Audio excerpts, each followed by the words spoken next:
에스겔 37장 1절부터 10절까지 말씀을 봉독해 올리겠습니다.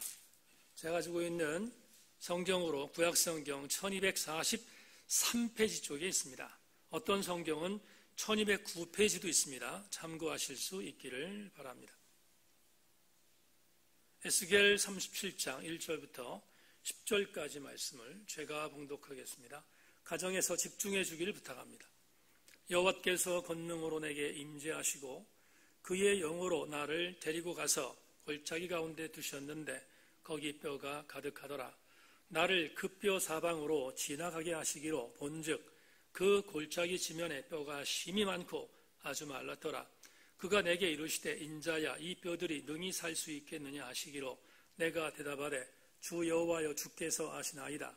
또 내게 이르시되 너는 이 모든 뼈에게 대언하여 이르기를 너희 마른 뼈들아 여호와의 말씀을 들을지어다. 주 여호와께서 이 뼈들에게 이같이 말씀하시기를 내가 생기를 너희에게 들어가게 하리니 너희가 살아나리라. 너희 위에 심줄을 두르고 살을 입히고 가죽으로 덮고 너희 속에 생기를 넣으리니 너희가 살아나리라. 또 내가 너희 여호와인 줄을 너희가 알리라 하셨다 하라. 이에 내가 명령을 따라 대언하니 대언할 때에 소리가 나고 움직이며 이 뼈 저 뼈가 들어맞아 뼈들이 서로 연결되더라. 내가 또 보니 그 뼈에 심줄이 생기고 살이 오르며 그 위에 가죽이 덮이나 그 속에 생기는 없더라. 또 내게 이르시되 인자야 너는 생기를 향하여 대언하라. 생기에게 대언하여 이르기를 주 여호와께서 이같이 말씀하시기를 생기야 사방에서부터 와서 이 죽음을 당한 자에게 불어서 살아나게 하라 하셨다 하라. 이에 내가 그 명령대로 대언하였더니 생기가 그들에게 들어가매 그들이 곧 살아나서 일어나 서는데 극히 큰 군대더라. 아멘. 아멘. 다시 일어섭니다. 우리 찬양 드리고 말씀 나누겠습니다.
부활주일 2부 예배에 사랑하는 교우들에게 말씀을 선포할 때 일어서게 하여 주시고 승리하게 하여 주옵소서.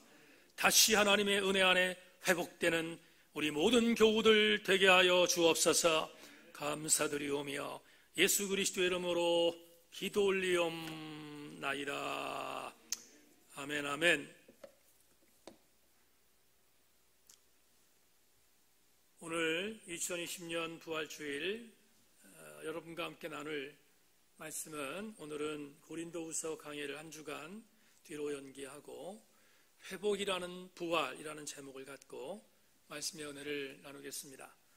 은혜 받고 승리하고 돌아가는 우리 교우들 되기를, 가정에서 은혜 받는 우리 교우들 되기를 주의 이름으로 축원합니다. 성경에 기록되어 있는 여러 가지 기적과 사건과 스토리들을 21세기를 살아가는 저와 여러분들이 뚫고 넘어야 할 숙제가 하나 있습니다. 그 숙제는 성경에 기록되어 있는 기사와 여러 가지 사건과 기적들이 역사적으로 진짜 있었던 사건인가를 질문할 때 그걸 믿느냐라고 하는 난제입니다. 이 말을 조금 풀어서 성경의 한 사건을 예를 들며 여러분과 함께 이게 도대체 무슨 말인가를 살피겠습니다. 열왕기하 13장 20절로 21절 말씀을 자막을 통하여 여러분 주목해 주시기를 바랍니다. 엘리사가 죽으니 그를 장사하였고 해가 바뀜에 모압 도적대들이 그 땅에 온지라. 마침 사람을 장사하는 자들이 그 도적대를 보고 그의 시체를 엘리사의 묘실에 들이던짐에 시체가 엘리사의 뼈에 닿자 곧 회생하여 일어섰더라. 이 구절을 문자 그대로 믿는다는 것은 세상 사람들은 말할 것도 없이 우리 신앙인들조차도 솔직한 말씀으로 말씀을 드리면 쉽지 않습니다. 여러분, 조금 전에 읽었던 열왕기하 13장에 있는 이 말씀이 뭡니까? 엘리사가 때가 되어 병들어 죽었습니다. 그리고 이스라엘의 장례법에 따라 한 묘소에 엘리사를 장사했습니다.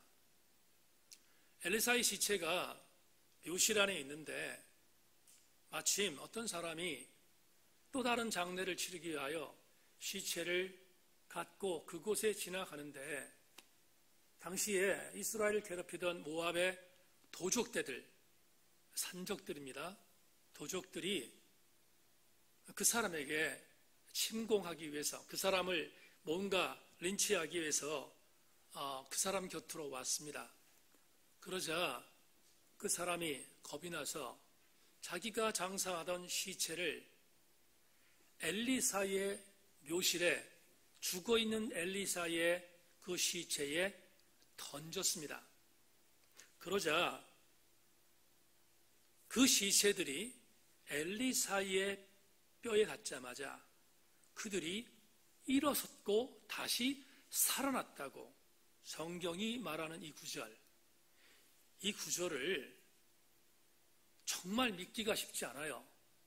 왜 그런가 하면 이게 무슨 전설의 고향에 나오는 이야기처럼 역사성에 대한 부분에 있어서 이 부분을 곧이곧대로 믿기가 결코 우리 그리스도인들에게도 쉽지 않습니다.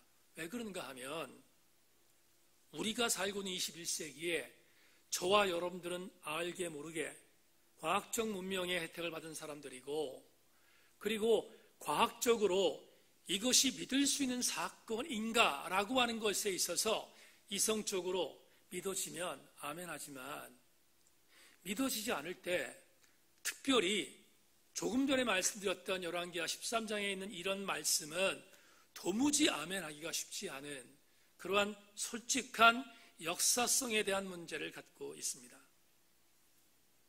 그러면 이럴 때마다 목회하는 목사는 굉장히 괴롭습니다. 그리고 대체적으로 이렇게 압박합니다. 이건 성경에 있는 얘기니까 무조건 믿으세요. 다른 방법이 없어요. 믿으세요라고 압박하기가 쉽습니다. 그런데 여러분에게 오늘 부활절 아침에 좀 다른 이야기를 드리기를 원합니다. 열왕기하 13장에 있는 이 본문의 말씀, 조금 전에 읽었던 이 말씀이 기록될 당시 이스라엘 신앙 공동체는 어떤 신앙의 공동체였는가 하면 그들에게는 하나님이라고 하는 유일한 신앙, 이스라엘 신앙 공동체의 유일한 하나님, 그 하나님에 대한 신앙을 강력하게 믿고 있었던 공동체였기 때문에 열왕기하에 있는 이 본문의 엘리사의 뼈에 시체들이 닿았더니 살아났다는 이 표현은 당시의 시대적 정황으로 바라보면 우리 하나님의 능력은 그만큼 엄청난 능력을 갖고 계신 분이라는 사실을 알려주기 위한 기록이었다는 거예요. 조금 조심스럽지만 그들은 진짜로 엘리사의 뼈에 시체가 닿았더니 일어났다고 믿은 것이 아니라 그 당시에 히브리 백성들의 하나님은 그 정도의 강력한 권능의 하나님이라는 사실을 고취하기 위하여, 그래서 열왕기하의 역사서를 통하여 기자가 이렇게 기록했다는 거예요. 그런데 우리는 달라요. 우리는 지금 21세기를 살고 있지 않습니까? 그런데 21세기를 살고 있는 우리들의 신앙은 그 당시에 이스라엘 히브리 민족들의 신앙과는 다른 이유가 뭐냐 하면 우리는 내세를 믿고 우리는 죽은 자 가운데서 예수 그리스도를 믿고 죽은 자가 다시 살아나고 그 다음에 살아있는 자도 다시 살아난다는 부활신앙을 갖고 있잖아요. 여러분, 부활신앙은 엄격한 의미로 얘기하면 구약성경에 두 군데밖에 안 나와요. 하나는 다니엘서에 나오고 또 하나는 바로 이 본문에 있는 에스겔서에 나와요. 그러니까 구약적인 의미에 있어서 부활사상은 오히려 히브리 민족에게 있어서 부활사상이 그들의 정신이었다고 믿기가 쉽지가 않지만 부활사상이 언제 이스라엘 백성들이 더 강력하게 임하는가 하면 오히려 신약에 넘어와서 바울의 신학을 통하여 더 강력하게 부활사상이 접목된다고 보는 것이 옳습니다. 그런데 우리는 신약 성경을 믿는 자들이잖아요. 그러니까 21세기 살아간 저와 여러분들은 예사가 있으며 부활이 있다는 사실을 믿는 백성들이라고요. 여러분, 이미 소그룹에서 말했지만 바리새인 그룹과 또 사두개인 그룹 가운데서 이스라엘 신앙 공동체는 부활을 믿는 바리새인의 그룹도 있었지만 부활을 믿지 않는 사두개인의 그룹이 있었기 때문에 부활을 믿는 것이 히브리 백성의 사상이라고 보기 어렵다 이 말이에요. 이해하셨지요? 그러면 이런 생각이 드는 거죠. 열왕기하 13장에 있는 엘리사의 뼈에 시체들이 닿았을 때 그들이 다시 살아났다는 것은 진짜로 부활했다고 믿는 것이 아니라 도리어 당시에 하나님의 권능이 이만큼 강력한 권능이라는 것을 보여주기 위한 역사가의 의도적인 기록이었다, 이렇게 해석을 하는 것입니다. 그런데 제가 오늘 이 말씀을 설계서도에 드리는 이유가 있습니다. 우리는 성경에 있는 말씀을 고지곧대로 믿는, 역사성에 대한 부분들을 고지곧대로 믿는 것이 결코 쉽지 않은 시대에 살고 있습니다. 학교에서 과학을 가리키고요, 성경에 대한 부분에 있어서의 오류를 많이 얘기하고요. 그래서 이성적으로 길들여져 있는 우리들이 성경에 있는 말씀을 그대로 고지곧대로 믿는 것은 결코 쉽지 않은 세대에 살고 있는 것이 분명하다는 것입니다. 그러나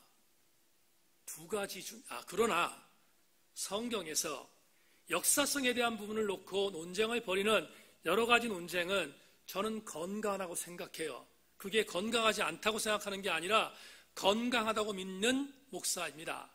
그런데 아무리 그래도 조금 전에 말씀드렸던 열왕기하의 엘리사의 뼈에 대한 사건에 이런 것들이 논란의 여지가 있고 논쟁의 여지가 있다는 것은 얼마든지 말할 수 있지만, 그러나 두 가지는 절대로 물러서는 안 됩니다.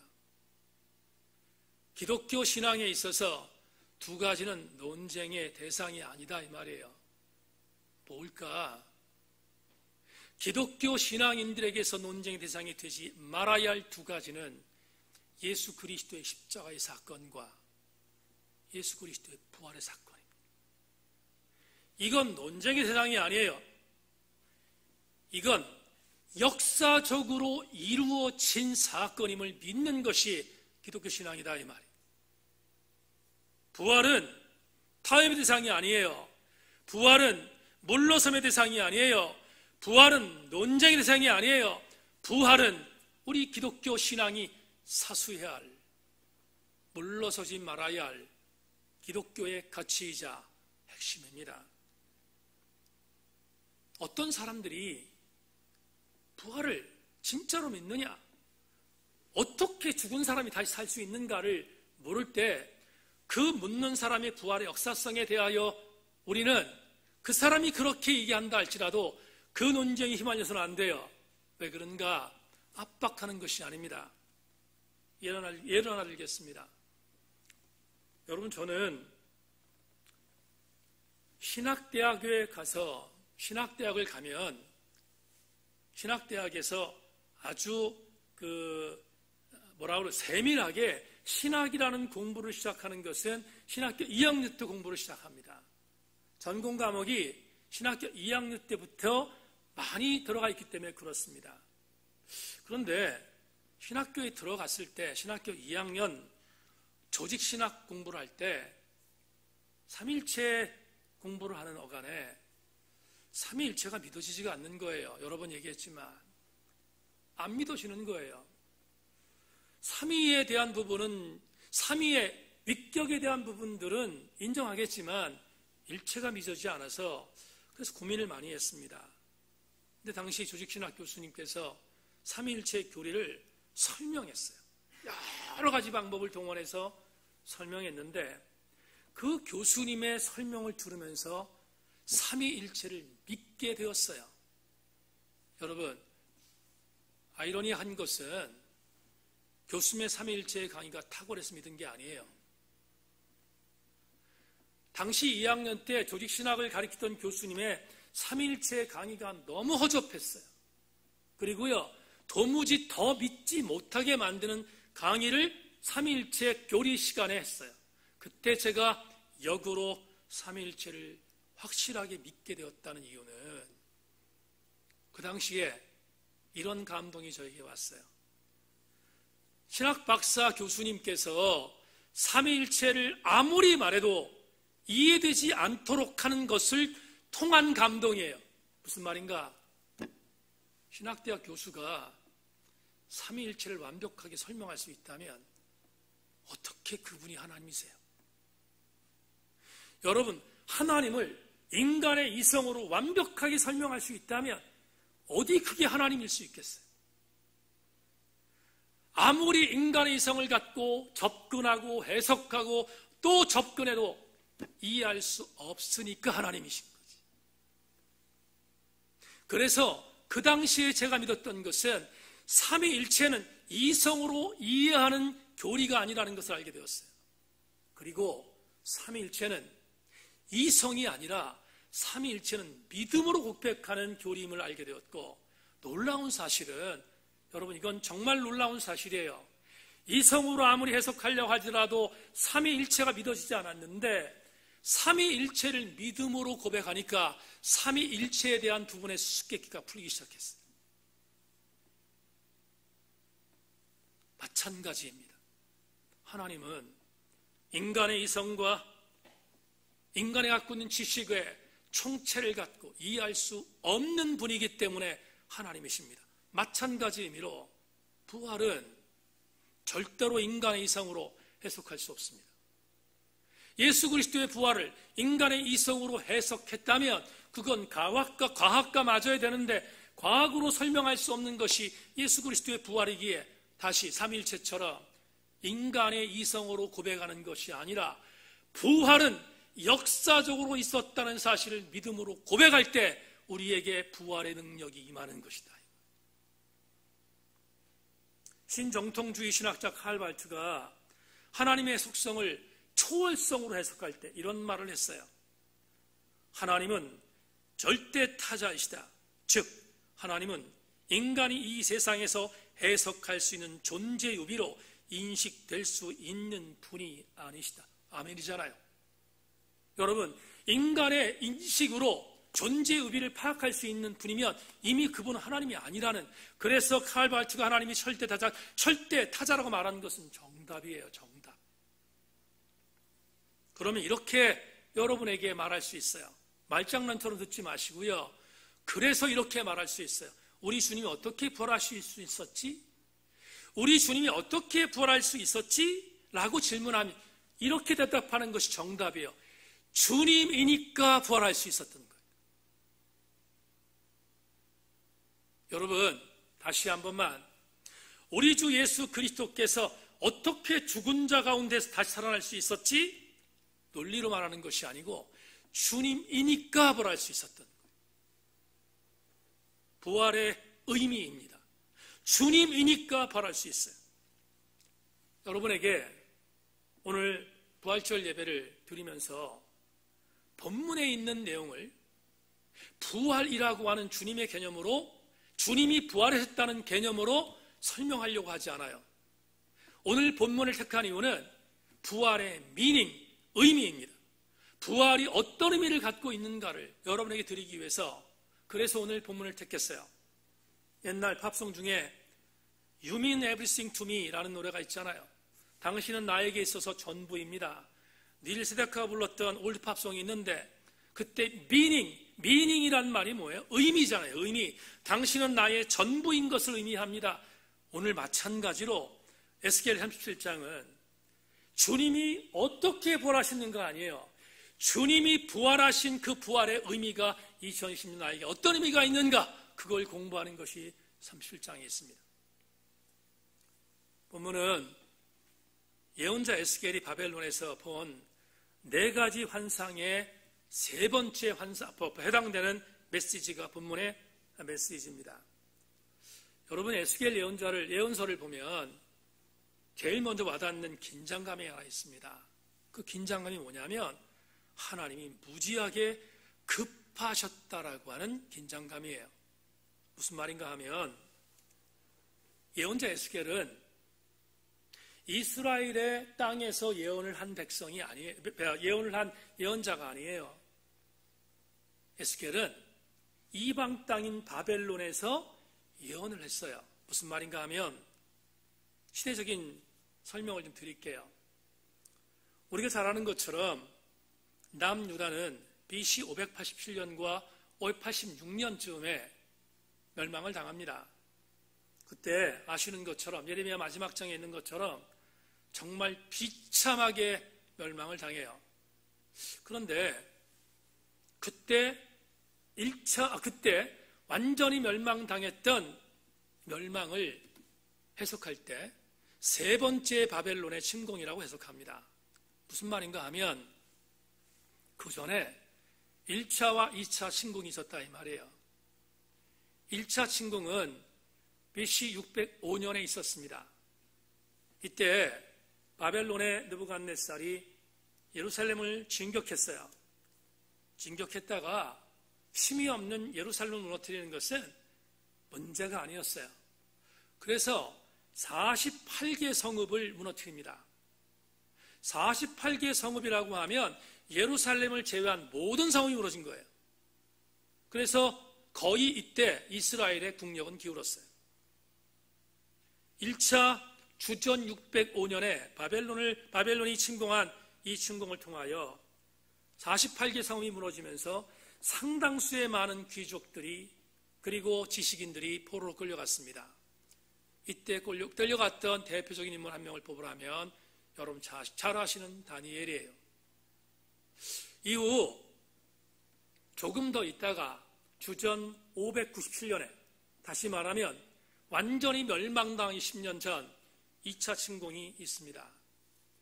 2차 침공이 있었을 때 예루살렘은 그대로 남아 있었지만 더 많은 비참한 모습으로 예루살렘이 피폐하기 시작했고요. 수많은 왕족과 그리고 지식인들이 끌려가요.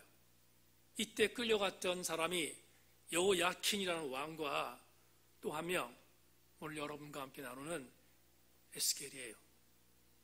두 번째 침공 때 주전 597년에 에스겔이 포로로 끌려갔습니다. 그래서 에스겔은 바벨론의 포로의 볼모로 잡혀 있습니다. 그런 뒤에 여러분 아시는 것처럼 10년 뒤 바벨론 느부갓네살은 세 번째의 남유다를 공격합니다. 이때가 뭡니까? 솔로몬 성전이 완전히 무너진 멸망이에요. 1차, 2차, 3차의 멸망의 과정을 설명했습니다. 그러면 에스겔은 2차 공격 때 바벨론으로 끌려갔다는 사실을 여러분 기억하시길 바랍니다. 그런데 에스겔은 그때까지는 예언을 안 했어요. 그러다가 2차 포로 끌려갔던 주전 597년 뒤 약 5년 내 6년이 지난 주전 593년에 바벨론에서 예언자로 부름을 받아요. 바벨론에서. 자, 여기서 설명을 드리겠습니다. 조금 전에 제가 에스겔서를 보면 하나님이 급하시다라고 하는 긴장감이 있다고 말씀드렸습니다. 무슨 말인가 하면 보십시오. 에스겔이 2차 공격 때 주전 597년에 바벨론 포로로 끌려갔다고 했습니다. 거기 볼모였어요. 그런데 593년에 바벨론에서 에스겔이 예언자로 부름받았다고 했습니다. 그리고 그 뒤 5년 뒤인 587년에 예루살렘의 솔로몬 성전이 완전히 무너지며 멸망했다고 했습니다. 그러면 이런 그림을 그릴 수 있지요. 바벨론에서 에스겔이 예언자로 부름받을 그때 남유다는 멸망당하지 않았잖아요. 남유다는 5년 뒤에 멸망을 당해요. 그러니까 아직은 예루살렘에 뭐가 있어요? 솔로몬 성전이 있었다고요. 솔로몬 성전이 있다는 것은 남유다가 멸망당하지 않았다는 거예요. 그런데 말이에요. 593년에 멸망당하기 5년 전 하나님께서 예루살렘 성전의 보좌에 앉아 계시다가 거기를 떠나세요.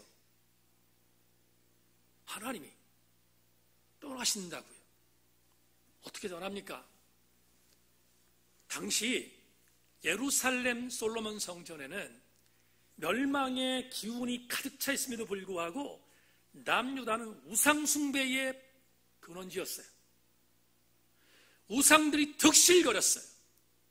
예루살렘의 솔로몬 성전에 우상을 섬기는 그런 소굴로 변절되었어요.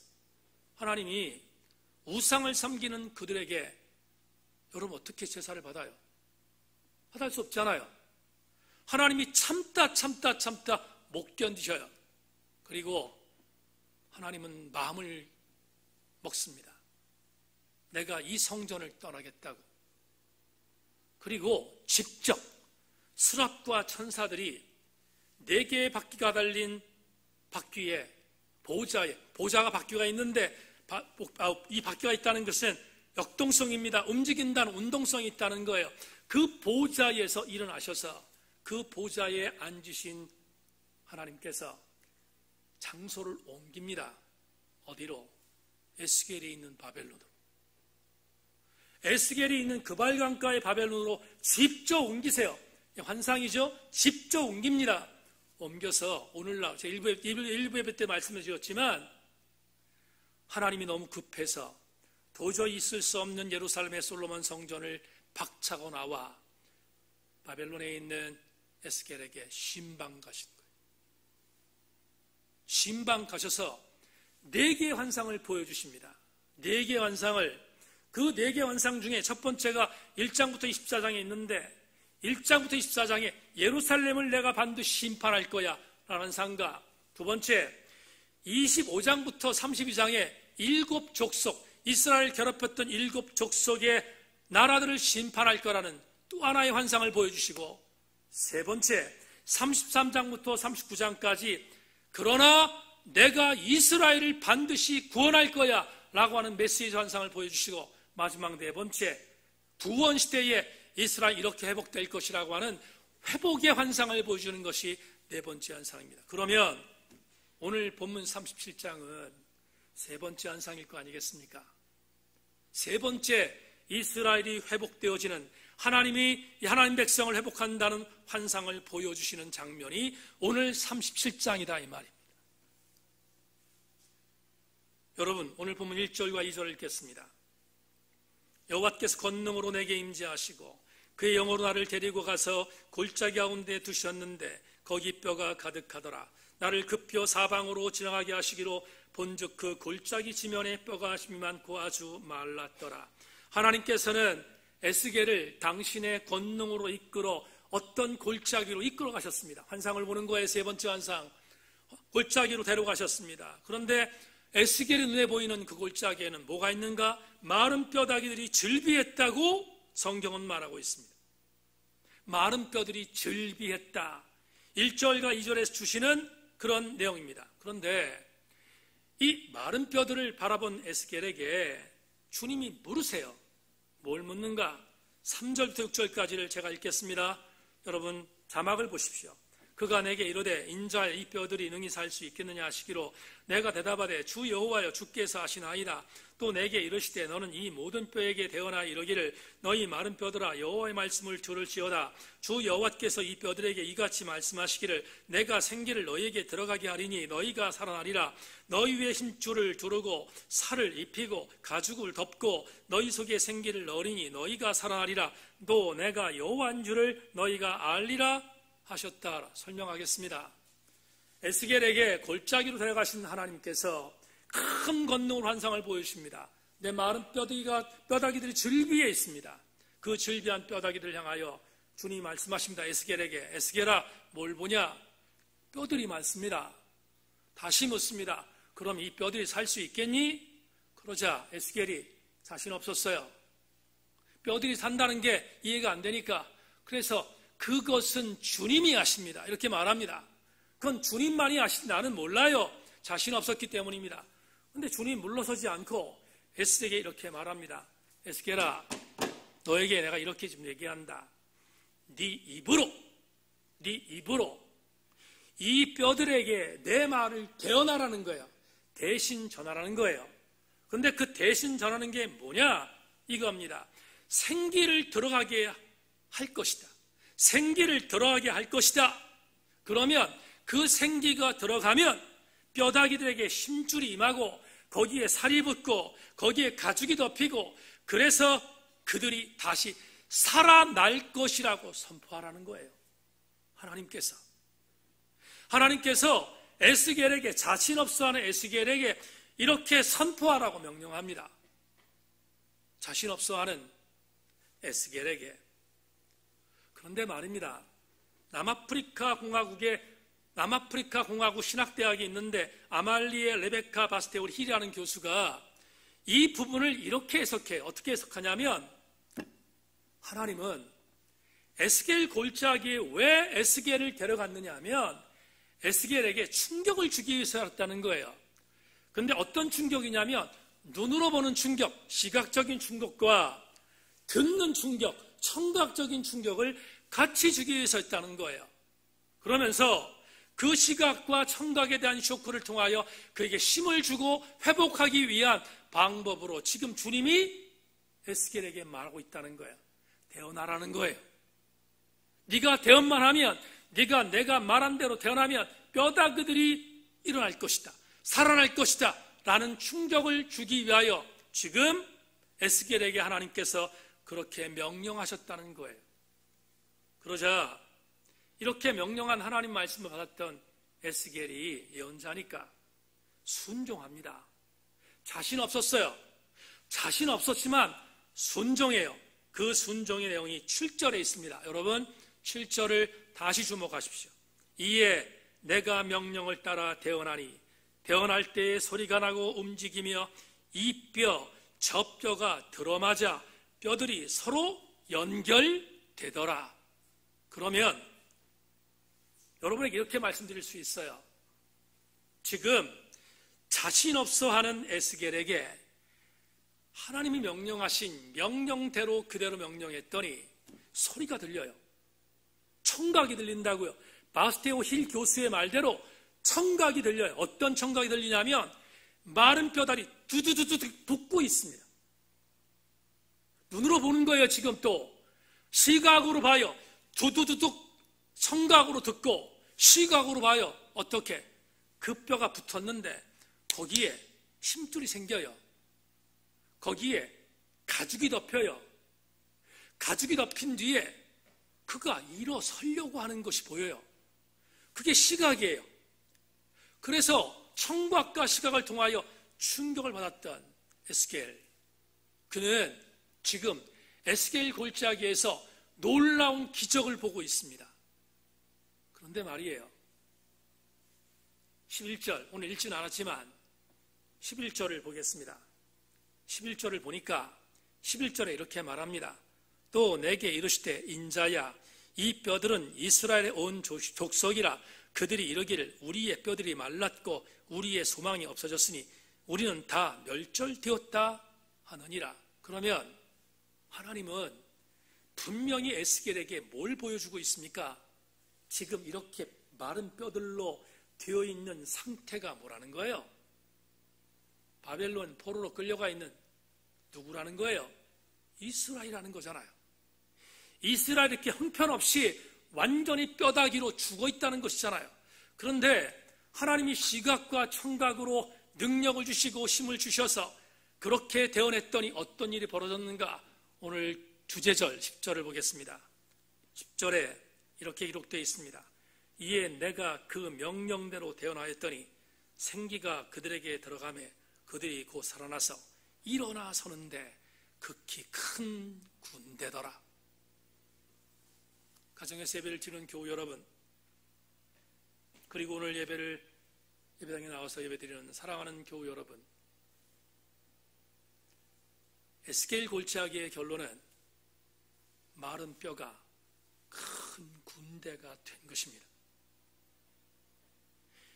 마른 뼈와 같은 이스라엘이라고 하는 이 기가 막히게 보잘것이 없었던 이 족속이 큰 군대로 회복되었다 이 말이에요. 그러면 오늘 2020년 부활주일에 이 본문 텍스트를 통하여 여러분에게 설명하려고 하는 영적 교훈이 뭔가? 설교에서도 말씀드렸습니다. 오늘 여러분에게 설교하는 내용은 예수 그리스도께서 부활하셨다는 사실을 믿느냐라고 하는 부활의 역사성에 대한 얘기가 아니라 부활의 의미라고 했습니다. 그러면 오늘 본문에서 우리에게 주시는 에스겔 37장에 나오는 에스겔 골짜기의 부활의 의미는 뭘까? 자막으로 보겠습니다. 2020년 부활은 하나님의 루하흐를 기초 삼아 회복하는 것이다. 이게 무슨 말인지 설명하겠습니다. 오늘 텍스트를 10절까지 읽었는데 오늘 텍스트의 전체 절은 14절까지입니다. 그런데 1절부터 14절까지 10번에 걸쳐서 기록되어 있는 단어가 반복으로 나와요. 그 반복이 히브리어 루하흐입니다. 루하흐는 번역하면 이런 뜻입니다. 여러분 개신대학교 교수로 있는 이혁재 교수의 설명을 대신하겠습니다. 본문에서 뼈들을 살게 한 생기, 영, 내 신은 곧 하나님의 영이시고 백성들을 살리시는 회복의 영이시며 에스겔로 하여금 백성들의 영적 모습을 보게 하는 영이며 하나님의 백성으로 인도하는 영이시다. 루하흐는 하나님의 영이에요. 그런데 하나님의 영인 이 루하흐를 창세기 1장 2절에서는 하나님의 신으로 표시했어요. 그러면 루하흐는 뭘까? 저는 이렇게 해석합니다. 루하흐는 하나님의 권능이다. 루하흐는 하나님의 능력이라는 거예요. 여러분, 많은 구약학자들이 루하흐를 하나님의 신으로 해석하는 것에 반대하는 학자들이 많아요. 근데 이유가 있긴 합니다. 그러나 제가 하나님의 신, 성령 하나님이라고 해석하는 것을 자취하고 루하우는 이렇게 해석합니다. 분명히 루하우는 하나님의 권능이요 하나님의 능력이다. 그러면 하나님의 능력이 이렇게 만드신 거예요. 마른 뼈다귀들을 큰 군대로 만든 것은 하나님의 능력이요 하나님의 권능이었다 이 말입니다. 그런데 여러분에게 이런 이야기를 하죠. 그렇다면 하나님의 루하우가 일으키신 에스겔 골짜기의 역사는 뭘까? 이것은 크리스토퍼 라이트라는 교수의 말로 대신하겠습니다. 이스라엘은 다시 살 것이다. 죽은 뼈들이 강력한 군대로 일어설 것이다. 그러면 그들은 그런 민족적 부활이 오로지 여호와의 신에 의해서 일어났음을 알 것이다. 에스겔의 환상은 육체의 부활의 교회를 가르치려는 것이 아니라 대규모 군대에 죽임당한 병사들의 뼈를 상상 속에서 다시 살리시는 것과 그 다음 말씀 이스라엘의 회복을 비교하려는 것이다. 그러면 이렇게 결론을 맺을 수 있어요. 사랑하는 여러분, 에스겔 골짜기의 마른 뼈다귀들이 큰 군대가 된 것은 부활의 의미가 아니라 이스라엘의 회복의 의미. 그렇다면 오늘 우리는 2020년 부활절 우리에게 주시는 하나님의 은혜를 접목시킬 수 있습니다. 뭡니까? 설교 제목이에요.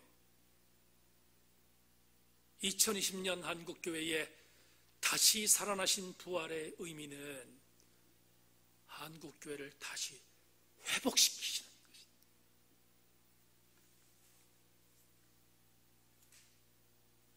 우리는 오늘까지 포함하여 지난 6주 동안 온라인 예배를 드렸습니다. 전혀 해보지 않았던 행보를 지난 6주 동안 걸어오면서 교회를 목회하는 목사는 무지하게 힘들었습니다. 여러분들도 힘들었겠지만 정말 저는 너무 힘들었습니다. 그런데 지난 6주 동안을 보내면서 그냥 있지 않고 정말로 몸부림쳤습니다. 지난 6주 동안에 있었던 상황이 하나를 여러분들에게 설명한다면 같은 고민을 하고 있는 친구 목사들과 목회자 선후배들과 1년 동안 전화를 통하여 교제할 정도로 그 교제의 양을 다 한 것 같습니다. 그만큼 전화를 많이 하고 서로 정보를 나누고 고민했습니다. 그러다가 우리 교회뿐만 아니라 친구 목사들이 목회하는 모든 교회가 동일하게 또 친구 목사들이 동일하게 고민하는 것이 공통분모가 있다는 것을 알게 되었습니다. 뭐냐 하면 이런 겁니다. 오늘 우리 교회를 적용하십시다. 가정에서 예배를 드리는 온라인 예배를 드리는 교우 여러분, 담임 목사의 이야기를 잘 들으십시오. 가정에서 예배를 드리는 여러분들이 혹시 오프라인 예배를 드리는 많은 교회들을 바라보면서 저 교회는 무식한 교회네, 저 교회는 국가적인 시책에 대해서 전혀 따르지 않고 목사마저 무지하여 오프라인 예배를 드리네 라고 비난하는 성도가 혹시 있습니까? 없기를 바라지만 오늘 가정에서 예배를 드린 성도 가운데 그런 성도가 있으면 조심하십시오. 반대로 이런 경우가 있어요. 오늘 우리 70세 이상 되신 권사님들을 오프라인 예배에 이렇게 모셔서 처음으로 몇 분의 예배를 드리고 있잖아요, 지금. 그런데 오프라인 예배를 드리고 있는 교회, 우리 교회 권사님들뿐만 아니라 오프라인 예배를 드리는 교회의 교우들, 성도들이 가정에서 예배를 드리고 있는 온라인 예배를 드린 성도들에게 이렇게 생각하시는 분이 있으면 어떻게? 믿음도 없네. 오프라인 예배를 나와서 예배를 드리면 하나님이 막아주셔. 그러니까 온라인 예배를 드린 사람 믿음 없는 자야 라고 공격하는 분이 계시면 조심해야 합니다. 무슨 말인가 하면 친구 목사들과 함께 고민하다가 모든 목사의 마음이 똑같아요. 이러지도 못하겠고 저러지도 못하겠다는 고통이 있었어요. 근데 서울에서 목회하는 아주 친한 친구와 지난주에 통화를 하다가 제가 친구한테 이런 얘기를 했습니다. 이 목사, 코로나가 무서운 것이 아니라 코로나 이후에 교회가 나는 더 무섭다. 지금까지 오프라인 예배를 드린 자와 그렇지 않은 자가 어느 날 갑자기 우리 5월달도 시작하려고 하는데 다 같이 모여서 예배를 드릴 때가 오지 않겠냐. 그런데 이 목사, 그렇게 모여서 예배를 드릴 때 입으로 직접적으로 얘기하지 않지만 온라인 예배를 그동안 드렸던 자는 오프라인 예배를 드린 사람은 무식한 자로, 오프라인 예배를 드린 사람은 온라인 예배를 드린 자를 믿음 없는 자로 그렇게 공격할까 봐 그게 너무나 두렵다. 그게 너무 힘들다. 그러지 말아야 하는데 그럴 수 있는 가능성이 있기 때문에 힘들다라고 제가 화두를 던졌더니 그 친구 목사가 저한테 이렇게 위로해 줬어요. 이 목사, 6주 전부터 우리 교회는 표어를 만들었는데 이 목사 걱정하고 있는 그것 때문에 표를 만들어서 지난 6주 동안 온라인 예배를 드리던 오프라인 예배를 드리던 항상 예배 때 이 슬로건을 외쳤다는 거예요. 성도들에게 강제적으로 이 슬로건을 외치게 만들었다는 거예요. 그 슬로건이 뭐냐? 이것이었어요. 우리 모두는 틀리지 않았습니다. 온라인도 안 틀리고 오프라인도 안 틀렸다는 거예요. 근데 진짜 그래야 되지 않겠습니까? 우린 같은 공동체에서 같은 신앙의 여정 안에서 함께 달려온 성도들인데 코로나 때문에 갈라져서 오프라인과 온라인 예배를 드렸던 사람들이 서로 반목하면 그것이 진짜로 사단이 공격하는 것이 아니겠습니까? 그래서 저는 이런 생각을 했습니다.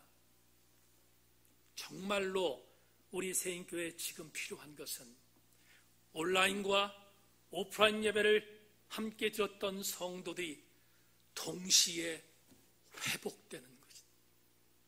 그런데 이 회복은 스가랴가 말한 것처럼 힘으로 되지 않아요. 능으로 되지 않아요. 스가랴의 말 그대로 하나님의 신, 루하흐로 가능하다. 그래서 2020년 부활주일 제가 기도하는 것은 4월은 물론이거니와 5월달 우리 교회가 온라인 예배를 다시 재개할 때 그 어느 때보다도 우리 세인교회에 강력한 하나님의 루아우가 휘감기를 원하는 것입니다. 그것이 2020년 부활주일날 저와 이 자리 예배를 드리는 교우들과 가정에서 예배를 드리는 우리 세인교회 모든 성도들에게 선포하는 하나님의 부활절 메시지인 것을 기억하고 우리 함께 하나님의 루아우를 믿고 이 부활주일 승리하는 우리 모든 성도들 되기를 주님의 이름으로 축원합니다. 말씀 맺겠습니다. 뉴욕 리디머 교회 담임 목사인 팀 켈러가 이런 말을 했습니다. 사단의 거짓말이 끼치는 영향에서 맞서는 싸움에서 대저 이기는 최선의 방어 수단은 종교적인 주문을 외우는 것이 아니라 주 예수의 진리를 되새기는 것이다. 우리 함께